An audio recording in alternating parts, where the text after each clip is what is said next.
Bismillahirrahmanirrahim. Alhamdulillahi rabbil alamin. Wassalatu wassalamu ala rasulina Muhammad wa ala alihi wa sahbihi ajma'in.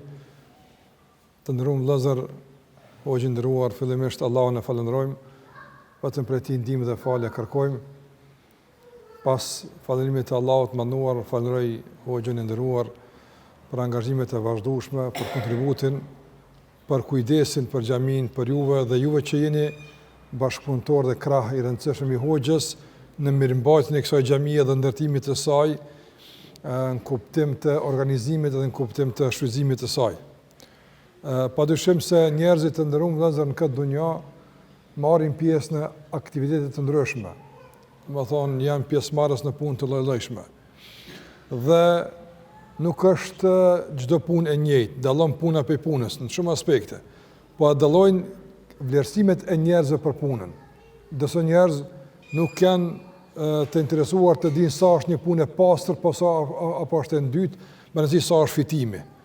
Dikush matë me diçka tjetër e kështu me radhë, ndërsa ne si besimtar, njësi matëse që e përdorim për vlerësimin e punës tonë është sevapi, shpërblimi i Allahut të mënduar.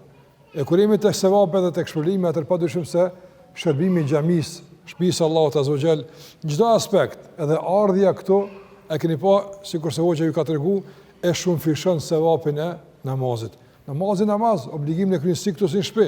Po me që ke ardhë në xhami, 27 fisha më shumë optën. Në veç ardhja në xhami, si aktivitet i joti për me ndërtu këtë xhami në kuptimin e pjesëmarrjes dhe prezencës. Mos flasim për një kontribut tjetër.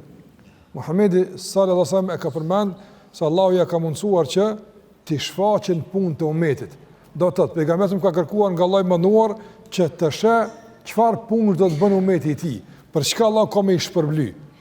Edhe Allah ja ka mundsuar me pa, dhe thotë pejgamberi son derisa kum pa se Allah ka shpërbly ummetin tëm për një grimc që e ka larguar nga xhamia. Donë ka pa një thërmi të thjesht vogël në xhami, e ka marrë, ka nxjerr, e ka pa të regjistruar në regjistrin e punës mira që Allah për të ka shpërblyer pasues të Muhamedit sallallahu alaihi wasallam. Andaj duhet të them që njeriu kada që cilët në xhami fiton. Ardhja, dalja, hyrja, shkuarja, largimi një thërmie, përkraje Hoxhës, gjithçka është domthonë në favor të shpëlimit të juaj. Andaj unë ju inkurajoj që ta mbushni këtë xhami, sikur që e di që xhumave mbushni, po edhe në kohë të tjera edhe të inkurajojnë të tjerë që të vinë xhami, fillimisht ta mbushim xhamin me njerëz, me që për njerëz është ndërtuar kjo xhami. Kjo xhami ka që bukur, Allahu i shpërbleft ata që kanë kontribuar për ndërtimin e saj, ata që mbos sebeb këtë me ndërtuar, ja u boft Allahu shtëpinë xhenet. Mirë po tash, shpagimi jonë për kontributin e tyre është ta respektojmë këtë xhami, me që një xhami kaq e madhe kërkon me të vërtet kujdes, kërkon bashkëpunim, po edhe prezencë. Andaj sallallahu alaihi që Zoti t'ju ruan, t'ju jap mundësi që të kontribuoni sa më tepër, edhe Hoxha Allah shpërbleft me atë përmendje të emrave të xhallarëve që kanë kaluar këtë xhami dhe kanë me kalu, tregon do të thotë fillimisht respektin për xhallarët, por edhe tregon bujarinë e tij për të mundsuar që foltorja që është për të ta ndan me shokët e tij. Nga se realisht ky mikrofon, kjo foltorë është për të, ky është imami i kësaj xhamie dhe ky është i autorizuar për të ligjëruar këtë xhami. Mirë, po ky e ndan këtë minber, ky e ndan këtë foltorë edhe me shokët e tij që është bujari dhe është mirësi, modesti për ti, Allahu e shpërbleft. Edhe unë sot kam kënaqësinë që jam në mesin e juaj, nuk është hera parë, kam qenë edhe një herë, edhe dashur që të vim edhe herave tjera, po edhe ju të na vini që këto mirësi që Allah na i ka dhënë në lëvizje, në liri, në mundësi, t'i shfrytëzojmë në fuqizimin e raporteve mes vete dhe lidhje që na takojnë, nga se jemi vëllezër, jemi një, pavarësisht vendit gjeografik ku ne jetojmë. Alhamdulillah, është mirësi e madhe që ka të që shkosh në të vise, do më thonë mirë me vesh me gjuhën tonë shqipe. Alhamdulillah, është gjuhë që na lidh në kuptim, krahas besimit që na lidh me zemrat tona, prandaj ka të që shkosh nga qyteti aty ku jam në Verin, në Qashtë, Mitrovic, apo në Kufi, e deri në fund atje poshtë, ku shkojt në Caranda, apo në Konispole më poshtë atje, domethënë janë afër 700 sa kilometra, është një vend i përbashkët që mund të mirësh vesh kudo që të ndalesh, të bëjnë konak, e të bëjnë strehim, e të bëjnë ner, e të bëjnë bujari e kështu me radhë, andaj është me të vërtetë vlerë e madhe, është vlerë e madhe. Edhe rrugët po na lidhin, elhamdullah që po rregullohen, Andaj shfrytëzoj mundësinë që kërkoj nga gjithë që këto mundësi të shfrytëzojmë në vizita ndërkombëtare, në takime, në njoftime, nga se kemi çka më i thonë njëri tjetrit, kemi elhamdullah edhe vën edhe sofra për ta nderuar njëri tjetrin. Allahu ju begatoft me të mirat e tij dhe me mirësitë e tij në vazhdimsi. Allahu shpëlet hoxhën që na ka mundsuar që sonte jemi së bashku me juve. Hoxha ka kërkuar në koordinim me të, edhe pse Zoti shpëlet më ka ftuar edhe në Ramazan, edhe para Ramazanit, i kam kërkuar mirëkuptim vëllazënor për shkak të angazhimeve, por i kam thonë që mas Ramazanit kam ardhur. Atëherë ka thonë as i kim mas Ramazanit, tema do të jetë, domethënë, stabiliteti në fe, me kërkohet një lloj vazhdimësie dhe stabiliteti në udhëzim, në besim, në adhurim pas muajit Ramazan. Dikush mund ta konsideron Ramazanin si muaj që ka shkuar më te, kemi harruar apo. Por jo, Ramazani është një muaj që prezenca e tij është dominante, jo vetëm ditë e javë pas tij, po edhe muaj pas tij deri në ardhmën e Ramazanit të ardhshëm. Nga sa është muaj i begat, muaj që kemi kaluar në të me aktivitete shumëta, të ngjeshura, andaj edhe nuk duhet me harru këtë muaj të begat. Nga kujtimet e mira është edhe adhurimi. Nga kujtimet e mira është edhe përmendja e Allahut. Nga kujtimet e mira është leximi i Kuranit apo. Mirë, po këto kujtime nuk duhet të mbeten vetëm kujtime, po duhet të jenë prezente në jetën tonë vazhdimsi, pasi që asnjë vepër që kemi bërë në Ramazan nuk është specifike për Ramazan. Vazhdon tutje. I vetmi që domthon ndoshta pak i ulet niveli i dispozitës juridike është agjerimi. Ai nga obligueshmëria bie në vullnetare, po prap mbetet adhurim. Tjerat që në keq kanë qenë Ramazan dhe jashtë Ramazanit. Prandaj stabiliteti në fe dhe vazhdimësia në fe është të ndërruar nga objektivat apo nga synimet fetare. Islami ka disa synime që realisht i ka për qëllim me i realizu përmes adhurimeve të shumta. Prandaj një nga synimet fetare, nga objektivat është vazhdimësia, do të edukon besimtar me mësime që ka që të jetë i vazhdueshëm, që të jetë i vazhdueshëm. Islami nuk synon individ i cili për shembull ka aktivitet periodik, ka aktivitet sezonal, ka aktivitet si përgjigje i rrethonave caktuara. Jo. Islami synon, kjo është objektiv synimi i Islamit për me eduku individin në qëndrueshmëri fetare deri në fund. Që kjo është më e rëndësishme. Prandaj këto adhurimet realisht janë në shërbim të kësaj objektive. Edhe Allah xhallahu ka thënë wa'bud rabbaka hatta ya'tiyaka al-yaqin. Adhuro Zotin, domethënë rri i qëndrueshëm, stabil në adhurim deri në vdekje. Nuk e ka lidhur Allahu azza wa jall të ndërruar vëllazër aktivitetin e adhurimit me asnjë datë, me asnjë kalendar, me asnjë moshë, me asnjë situatë, me asnjë rrethon, por e ka lidhur me vdekje. Kur vdes, nuk ka mundësia më të adhurosh, këtu përfundon edhe aktiviteti i adhurimit. Andaj ka disa faktorë që nëse kemi parasysh garantojnë stabilitet, garantojnë qëndrueshmëri. Ka shumë faktorë dhe këta faktorë mund të trajtohen në mënyrë të detajzuar. Një nga këta mjafton që ligjërat veti, por ndua që ti përmbledhi dhe duke mos e zgjat shumë edhe ligjëratën, të përzëni para jush disa faktorë që nëse kujdesemi për ta, nëse i kemi parasysh, me lejen e Allahut mënduar do të garantojë një stabilitet, qëndrueshmëri në fenë Allah xhallahu ala, por edhe një vazhdimsi të shtimit edhe në sasi, edhe në cilësi. Ne do të shkojmë duke shtuar edhe sasinë, por duhet shkuar që të shtojmë edhe cilësinë e adhurimeve. Fillimisht të ndërum, tema e të qenurit stabil në fenë Allahut, tema për të qenë i qëndrueshëm në fenë Allahut, nuk është temë e cila ka të bëjë me kategori të caktuar të njerëzve. Për shembull, të themi kjo kategori është më e rrezikuar, andaj i referohemi kësaj kategorie që këta janë të kujdesshëm. Por ne që jemi për shembull hoxhallar ose haxhiler ose falemi që 30 vjet, kjo temë s'na përket shumë, ne kemi kaluar pragun e rrezikut në këtë çështje. Jo, absolutisht, përkundrazi, njerëzit sa më devotshëm që janë e ndinë nevojën më tepër për këtë temë. Njerëzit sa më të përkushtuar në fe që janë e ndinë rrezikun nga mos kujdesi në këtë temë. Prandaj ne kemi të bëjmë me një temë që është realisht temë për të gjithë neve. Pavarësisht dallimeve që mund të kemi në njohuritë tona, në përvojat tona, në aktivitetin tonë, realisht është temë për të gjithë neve. Kushdo që e dëgjon këtë temë i përket kjo temë. Kushdo që e dëgjon, burra, gra, të rinj, të reja, të vjetër, sa më rëndësi mosha, gjinia, përkatësia, sa më rëndësi është domthonjë që të gjithë jemi të thirrur që të kujdesemi për këtë temë. Prandaj një temë që na bashkon të gjithëve duhet të jetë një temë që duhet të gëzon një vëmendje të posaçme nga të gjithë.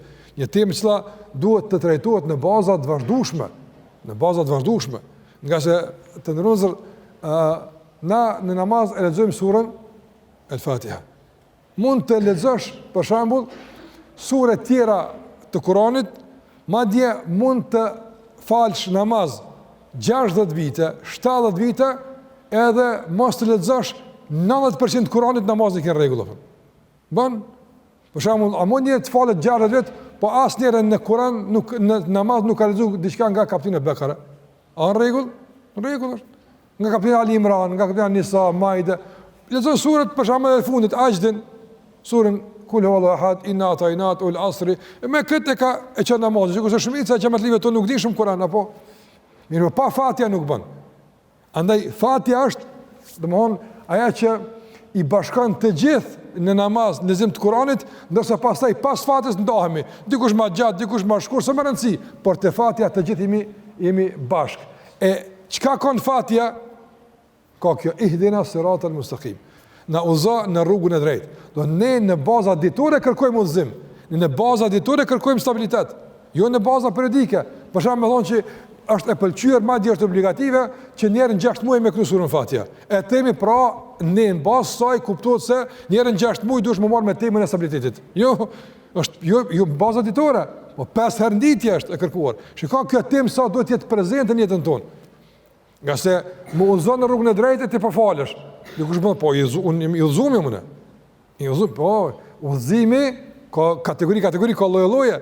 Një nga kuptimet e udhëzimit është, o Allah më udhëzo, domethënë më bëhet të qëndrueshëm në këtë udhëzim. Andaj ne në baza ditore me 10 herë, nëse kemi parasysh farzet edhe sunetet, kërkojmë nga Allahu te barekuhu teala që të na jap stabilitet, qëndrueshmëri dhe udhëzim në rrugën e tij. Që më kuptoj se kjo është temë bazike, kjo është temë qendrore, kjo është temë e vazhdueshme, kjo është temë e jetës, kjo është breng e vazhdueshme e besimtarit, nga e cila breng besimtar nuk shkarkohet derisa nuk të shkarkon shpirtin. Kur del shpirti dhe kjo temë del bashkë me shpirtin. Kjo është temë e ngjizur me shpirtin tonë sikurse besimi, e pandar. Për këtë arsye e kanë pyet gruan e pejgamberit sa Selemen e i kanë thonë për çfarë më shumë ti lutej dërguar alayhis salam. Ka pa lutet shumë ta pejgamberi, po një lutje që kishte në vazhdimsi pejgamberi sa domon të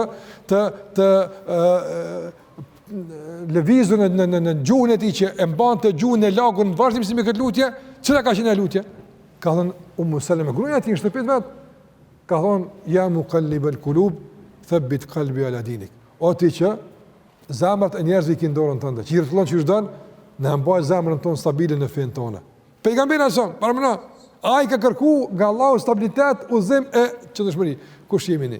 Andaj të ndërrozur fillimisht në këtë ligjërat dua të them që temat e Kur'anit, temat që pejgamberi ka folur për to, alayhis salam duhet të jenë temat tona. Fillimisht, tani çka del ku për tema tjera? Sot fatkeqësisht e gjejmë veten tonë që përfshimin e tema të ndryshme që realisht nuk janë temat tona, nuk na përkasin, nuk prodhojnë asnjë efekt. As kuptimin e adhurimit, as kuptimin e edukimit, as kuptimin e afërsisë mes neve, përkundazi. Sa për shembull përfshimin debate ndryshme politike, jo ky jo ai, ka 2 orë, 4 orë, ndoshta zemrat na smurën, në fund as prodhon sen, as nuk rregullon kurrë, ke kohë, shkon tutje, e ata vazhdojnë punën e tyre, e ti mbetesh në humbje të kohës e në largim nga vëllai të. Prandaj ka tema që nuk na përkasin. Ne duhet mirë me punën tona, por tema që për shembull janë me karakter global, jashtë vendit ton, problemet një kryetari shteti atje, diçka ku e diun në problem ekonomik global dikon që neve det vjen me na rrugë këtu, ka problem se na nganjëre jemi jashtë aty në rrethave të goditjeve, apo se duhet kaça me kon goditje formë na godit neve, apo dua të them që tema që na humbin kohën, nuk janë temat tona. E nga tema që janë temat tona, gjithë duhet bëjmë mohabet për këtë, edhe në familjet tona, me gratë, me fëmijët, me prindrit, me shoqërinë, me fëmijët, me hoxhën është si të mbetemi stabil në fenë e Allahut. Kjo më intereson mua. Si të vdes si besimtar, si të ashtoj adhurimin, si të ashtoj përkushtimin, si të ashtoj edukatën, si të ashtoj mirësjelljen, si të bëhem më i dashur, më i afërt, si të sjellë kushërit të afërmit e ta mbushim xhamin. Kjo është brenga jon. Kjo është derti jon. Këto janë temat tona. Nga se nëse këtu arrim sukses, me lejen e Allahut do të jetë hapje një portë të madhe për gjitha suksesin këtë fushat e tjera. Andaj, tema është temë serioze, temë e qendrës, temë e bazës, temë e rëndësishme që ne në baza ditore sillemi rreth. Me vedi apo pa vedi. E kuptuam apo se kuptuam, ne sillemi rreth kësaj teme në vazhdimsi. Se përket faktorëve të ndërum vëllezër pranishëm, ka shumë faktorë që mund t'i përmendohen, mos më zgjat, mi përmend disa prej tyre shumë shkurtimisht. Të nderuar pranishëm. Faktori kryesor që të mban stabil në fenë e Allahut është pa i faktor që të ka futur në fenë e Allahut. Çka të ka futur në fenë e Allahut? Njohja për Zotin, apo njohja për Allahun. E ke njohur fenë e tij, për shembull, a ke mujt më u fal pa njohur namazin? S'ke mujt. A i ka parapri njohja veprimit? Po, e ka kuptu se janë 5 kohë namaz, janë obligative, kështu ndonë rekatet, pas e ke vëtë më falë.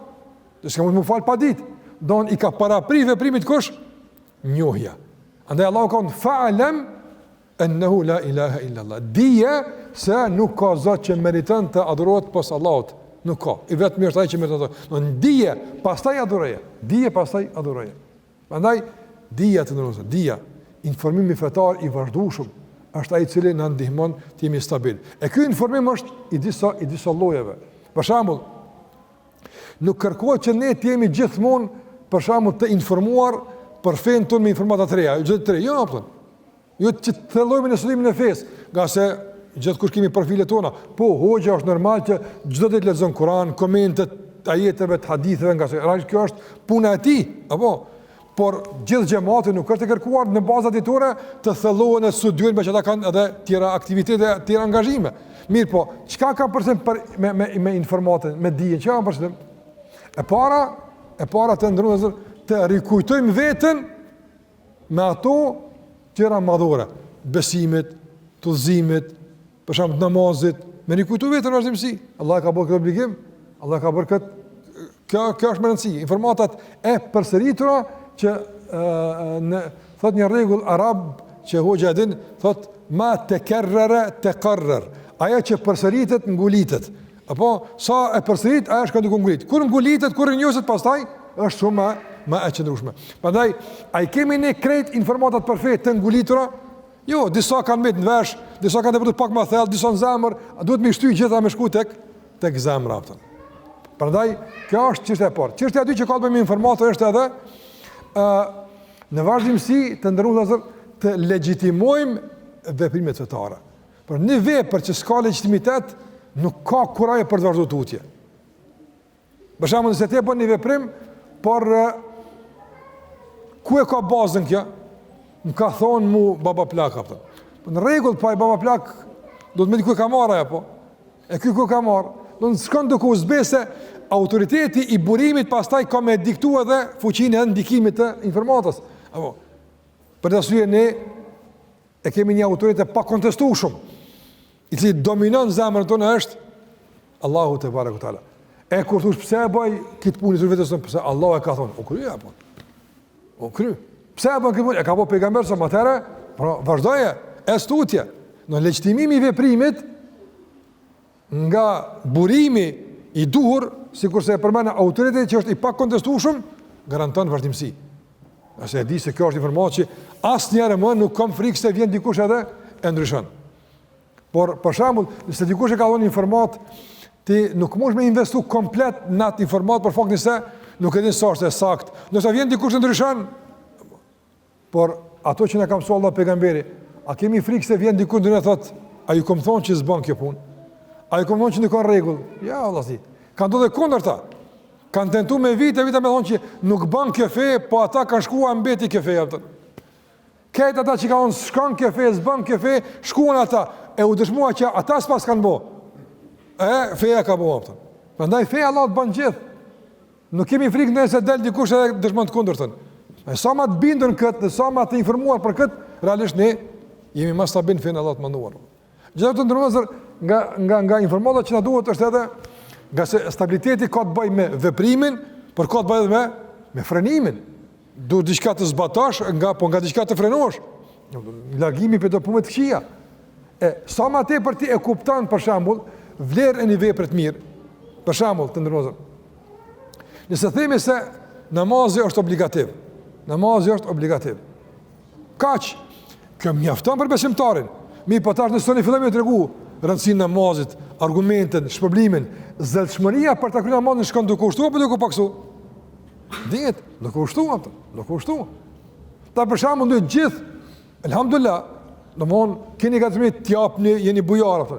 Mirë po, nëse unë them, dëgjoni, te dera xhamis është një rast apo.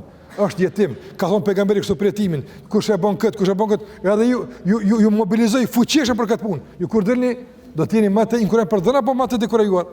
Dihet apo?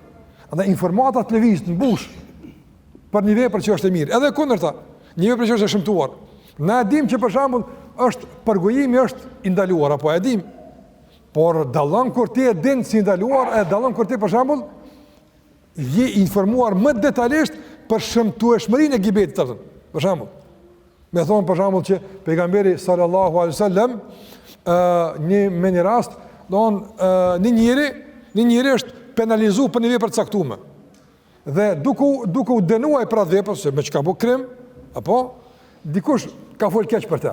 Mirë, pse ka bë ky krim, ky stjap drejt ty më fol keq për të, apo njëri ka bë gabimin, e lën gabimin e tij. Po kjo s'na e bëdet ne ta përgojojmë, ta marrim për gojë, të thosim keq për të. Pse? Për shkak arsye se ai ka pjesë të tjera në rregull, po çe këtu ka shit krim apo. Edhe ai foli keq për të. Pejgamberi sallallahu alajhi wasallam heshti. Kur kaluan hapa nga vendi i ngjarjes në çasht aty në pjesën e poshtme të rrugës, ishte domthon një cjap i ngordhur. Domthon i cili edhe portiste gjallë nuk do të ishte i këndshëm për ushqim nga se ishte i gjymtuar ato. Dhe pejgamberi sa më tha, ku është filani? Shikoni atë, ku është filani?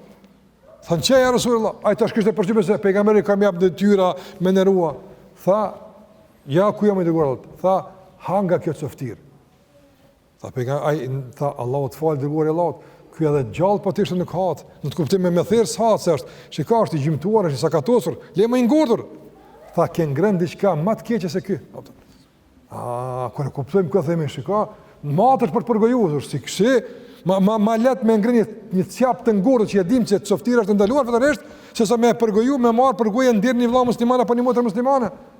Kë informat sa më prezente, sa më aktive, sa më frest, frejtjen më aktiv është normal aftën. Andaj po them që neve na duhet dituria e cila na mban aktiv, na rikujton, na rikthon në vëmendje edhe vlerën e veprës që na inkurajon, por edhe shëmtueshmërinë e veprës që na dekurojnë në veprimin e saj apo. E kjo është më rëndësi. Kjo është më rëndësi apo. Këtë dijen po e kërkojmë.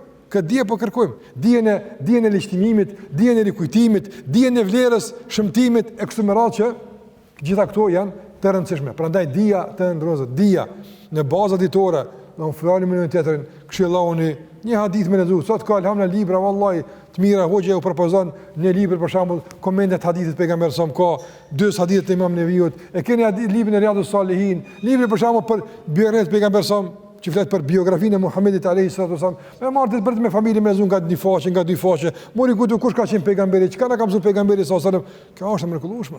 Këto janë temat tona, Prandaj dia është ajo që garanton stabilitet. Çështja e dytë ndonëse që garanton me lejen e Allahut nga faktorët e stabilitetit, është edhe kujdesi për ndikimin e epshit. Nga se epshi është, domethënë, faktori kryesor i devijimit. Shejtani është nxitësi i devijimit. Shejtani nxitësi i devijimit, por zbatuesi i devijimit është epshi. Nga sa nga brenda e dominon njeriu dhe e çon në udhë drejt. Nëse nuk do të kishte bashkëpunim të epshit me cytin e shejtanit, çdo plan i shejtanit do të përfundonte tek cytja. Nuk do të ishte i zbatueshëm nga ana e njeriu, por ai e jo është njeriu. E jo është kuptimi fsharak, ose domon duke e ngacmu epshin, ose duke i premtu premtimit kota, ta fal Zoti, ai se ka gjinoje më të mëdha që bojnë njerëzit, ti tash do më bë me laça, e kështu me radhë, edhe njëri shkon duke dobësu rezistencën apo, për shkak të ndikimit të epshit apo.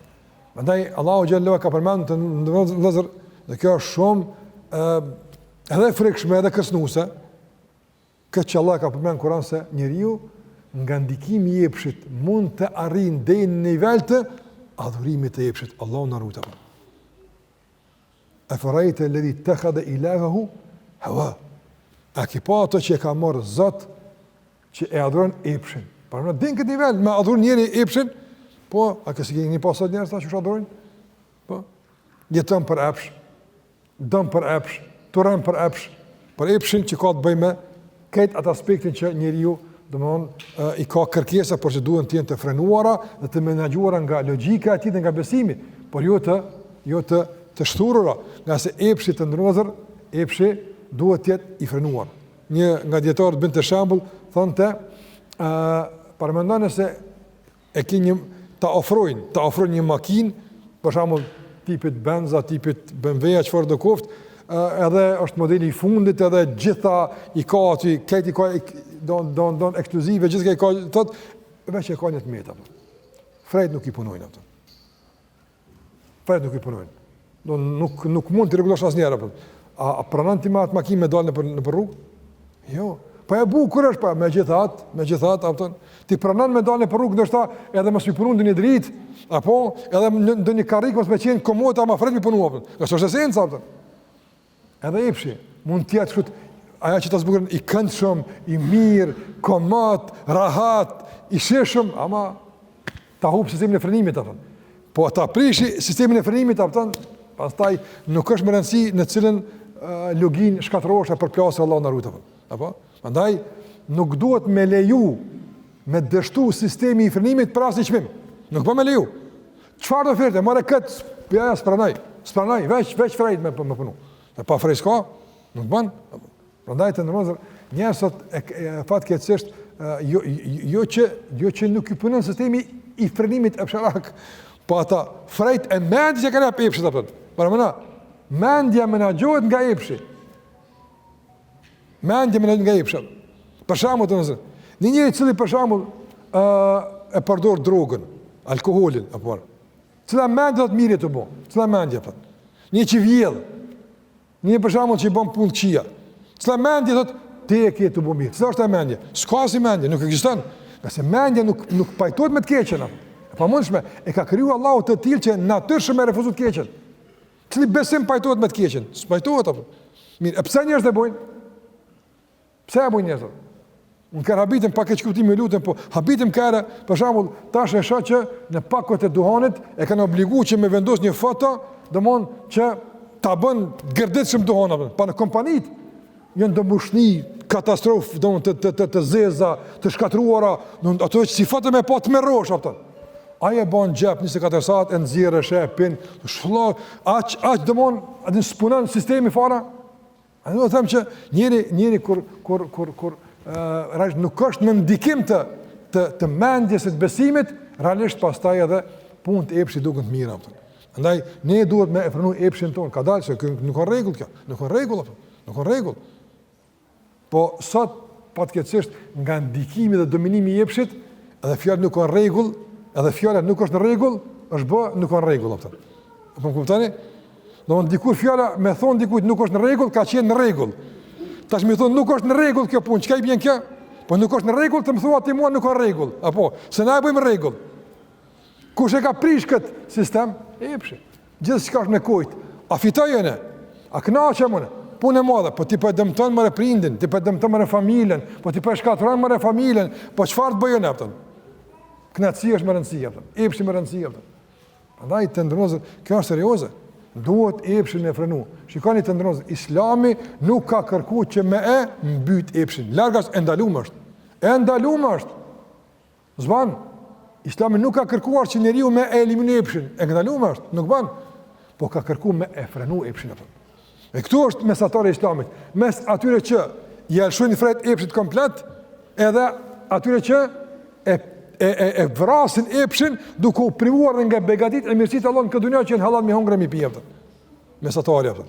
Ka shumë halal, ka shumë mirë. E ka lejuar Allahu Azza wa Jall, domethënë që njeriu edhe të ketë domosmarrëdhënie intime por me gruan e vet, jo me nderën e huaj. E ka lejuar Allahu Azza wa Jall që njeriu të pinë lëngjë ndryshme, po jo ato që e dehin atë. Kaq, don ato që janë të ndaluara janë shumë më pak se ato që janë të lejuara. Ato që janë të lejuara shumë më tepër. Prandaj shikoni dietarët për shkak se ajo që është e lejuar të shumë më tepër se e ndaluara, e kanë punë rregull të lehtë me kuptuar çka është ndaluar. Kan thonë e ndaluar haram është ajo që ka tekst të ndaluar. Këtë tjetër të lejuar ato. Domthon çka është e lejuar nuk dihet, sa shumë, ama çka është e ndaluar dihet ato. Sa pak ato. Kjo është feja jonë ato. S'ka më na priu, s'ka më na ndalu, s'ka më na largu nga kënaqësit. Jo valla, po ka ardhur që të na kthen në shfrytëzimin e durrë të nacive që në këtë shfrytëzim e ruajmë edhe mendjen, edhe besimin, edhe anën tonë njerëzore dhe e shfrytëzojmë epshin në mënyrë të duhur apo, në mënyrë të duhur. Nga njerëzit të ndërruar vërshimi i epshit sjell dëme të mëdha, apo. Në momentin kur nuk punon njeriu me udhëzimet e natyrshmërisë dhe të besimit apo.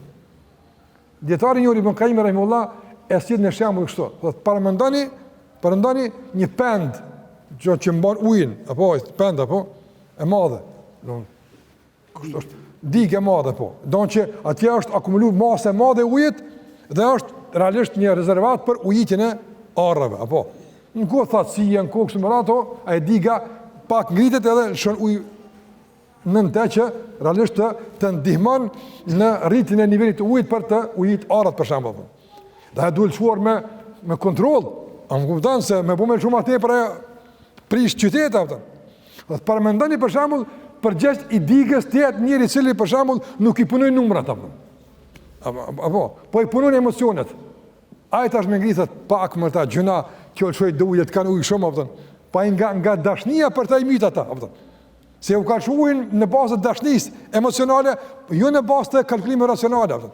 E ishta me t'ja, ti mush me dash sa dush ata, jenë miqtë tu, a më ndash, mi o dash të mirë që do të pak me o jo shumë. Andaj ka ere na thmin e mbysëm, të i dhonë shumë. Ka daj se nuk shkon ke punë me emocion, por shkon me aspektin racional, a është regull, a është pajtim me regullat, a është shëndetshme, a nuk është shëndetshme, kështë më radhë. Andaj kontrolli i jepshën të ndërrullazër, dhe mbajtja e menaxhimit të durrë të tij është ajo që garanton stabilitetin fenë Allahu ta xhel. Nga problemet kryesore të devimit është ndikimi i epshit. Dhe e treta mos më zgjat fund ka shumë domthon të ndërruar faktor. E treta që ju mban stabil fenë Allahu te barekuhu teala të vazhdueshëm punë të mirë është kontributi për fenë e Zotit. Kur ti për shembull e thirr dikon, e mëson dikon, bësh pjesë e projekteve të mira, s'ki çfarë. Vetë ju kur e thirr dikon namaz, hajde shkoj mu fal. Çai bjen, ti nuk i thosh e çe ku xhamia vazhdo ti, si thosh, ti vazhdon bashkë me ta, a është kështu? Ti kur thosh dikujt për shkakun që a shkojmë me ngu hoxhën sot s'ka ligjërat. I bjen që do të jemi edhe unë, pasi po të ftoj ty, i bjen që edhe do të jem aty. Prandaj kontributi për fenë Allahut të manduar. Shikoni të ndërzuar Allahu te barekuhu teala në Kur'an e ka porosit pejgamberin sa një porosit të madhe që përmes tij edhe neve. E që në këtë porosi ka udhëzim për kontribut ndaj fesë Allahut, por edhe ka garant se kontributi ndaj fesë Allahut është faktori i stabilitetit, është faktori i qëndrueshmërisë. Cili është ajet? Në fund të surës Yusuf, Allahu xhallahu ta thotë: "Kul hadhihi sabili ad'u ila Allah ala basiratin ana wa man ittaba'ani." Thuaj, kjo është rruga ime. Hadhihi sabili, kjo rruga jam. Kjo rruga jam. Besimi në Allahun, namazi, agjerimi, largimi nga putekçia, kontributi, bamirësia, mëshira, falja, lidhja, kjo rruga jam. Ad'u ila Allah. Unë ju thras për tek Allahu, s'po ju thras tek unë, s'po themeloj parti as institucion, as po themeloj unë grup, por unë po ju thras tek Allahu, ktheuni tek Zoti juaj. Unë po ju thras, kush është unë? Muhamedi sa. Ala basiratin. Me dije po ju thras unë, jo me amend, jo me apsh, me fakte, me argumente po ju thras. Unë dhe ata që më pasojnë mua. Do ata që thrasin në fetë pejgamberit e pasojnë pejgamberin ato. Ka garantuar Allahu xhallahu ala në këtë ajet se pasimi i pejgamberit ai som garantohet duke i shërbyer fesë pejgamberit alayhi salatu wasallam. Andaj pasimi është treguesi i vazhdimësisë, i stabilitetit, jo i dobësisë dhe i plagësisë apo. Prandaj kontribon për fetë Allahu xhallahu ala. Me çka të mundesh? Wallahi me të bëu Allahu sebab dikush më udhëzu, Allahu xhallahu ka më shpërblyj pasaj ty me stabilitet. Me shtje bëu sebab dikush të udhëzosh, shpërblesh me udhëzim. Sigurisht e ka ndjetuar nga rregullat që flasin për ligjet e Allahut të padyshueshme është el jaza'u min jinsil amal. Vepra shpërblet në bazë të, domthonë në bazë të shpërblet në bazë të veprën që ke bë, me çfarë vepër ke më shpërblyeve. Andaj je bë sebeb dikush me udhëzu, me çka shpërblesh? Me udhëzim. Për shembull, je bë sebeb dikush me udhëzu fen Allahu Azza wa Jall, dikush pret tash më ushtu konto në bank. Apo mësh. Ato shtuat ndoshta, Allah din nga mirësitë e tij çka t'jap. Po në esencë udhëzimi sjell udhëzimin. Sadakaja sjell shtimin atë. Gjithçka e ka shokun e vet që e stërjek e sjell atë. Prandaj ti e udhëzon dikon me fjalët e tua, me sjelljen tonë, Allahu te varë të shpërblen ti me udhëzim. Dhe nga kjo perspektivë bëhet domethënë të ndërlozur thirrja në fenë Allahut Azza wa Jall, kontributi për fenë Allahu xhallahu ala bëhet sebeb për udhëzim në fenë Allahu xhallahu ala. Dhe emëruesi i përbashkët i këtyre faktorëve. Na folën për dijen, apo na folën për luftimin e epshit dhe frenimin dhe menaxhimin e tij, folën për kontributin dhe emëruesi i përbashkët i këtyre faktorëve dhe ai që mundson funksionimin e mirëfillt të këtyre faktorëve dhe shumë të tjerëve është duaja. Na mundem me ditë, na mundem me luftu epsh, na mundem me thirr, po në fund ditës është ai që ka më vendos, a kimë kon as kimë kon atë. Ai e din, me drejtsinë e tij dhe me mirësinë e tij. Ai e din. Prandaj na i barëm këto sebepe komplet, ne kujdesemi për ta faktor komplet, mirë po në fund themi ihdina siratal mustaqim. O Allah më udhëzo, o Allah forcom, o Allah çish më ke bëu sebeb për filoni më udhëzo familjen time. E kështu me radhë. Prandaj është Allahu ai që udhëzon njerëzit. Është Allahu që udhëzon njerëz, edhe është Allahu te bareke ve teala që realisht u hap rrugën e devimit për shkak se nuk kanë merituar tjetër pas këtë atë. Ai e din, nuk kemi ne ata që kena me kontestu pse Allahu kështu. Ai e din. Ne nuk kemi këto detaje. Ne na intereson pozicioni jon ka shi këtij realiteti që Allahu e zgjodon në uzolla nuk në vetëm. Bëni dua të vazhdueshme. Që Allah t'ju udhëzon, t'ju jap Allahu vazhdimsi në punë të mira, t'ju jap stabilitet e qëndrueshmëri deri në takim me Allahun te bareke ve teala. Sikur se ka bëu dua pejgamberi që u tha hadithu me selemes, po edhe hadith tjetër që ka thënë pejgamberi alayhi sallam, Allahumma ya wali al-islam wa ahli massikna bil islam hatta nalqak. O Allah, që je miku i islamit e muslimanëve. Ti je miku jon, ti je dashamiri jon. Na mundso që të kapim për islam, te i takojmë me ty jota. Kur takosh me Allahun azh, ja dorëzon emanetin, që amaneti o Zot, kush e ka dhënë ta kemi dorëzuar. Tani priti shpëlimet e Allahut pa numërta, e të pakufishme, e pa llogari që s'ka pas mundsi as me imagjinu. Allahu na forcof në rrugën e tij, na dhash Allahu stabilitet e qëndrueshmëri. Allah na mëson që të jemi na stabil, po edhe faktor të stabilitetit edhe për të tjerët, për familjet tona, shoqërinë dhe popullin tonë përgjithësi, që me qëndrueshmërinë tonë, seriozitetin tonë, bashkëpunimin tonë, njerëzit të ngjiten në fenë Allahut të mënduar, e nuk ka vallahi të vëzër punë më e mirë, nuk ka nder më i madh se ti je argat e shërptor e punëtor në rrugën e Zotit, me thirrje është për tek Allahu te bareke ve teala. Zoti ju rujt na takoft mira gjithmonë, e paqe, shëndet, e rahati, e bereqet në familjet e juaja, e kudo që t'jeni, shumë familjes me kaq po i dëvon mesazhet më tepër. Zoti ju shpëlet, sallallahu alaihi wa sallam, Muhammed wa ala alihi wa sahbihi wa sallam tasliman kathira.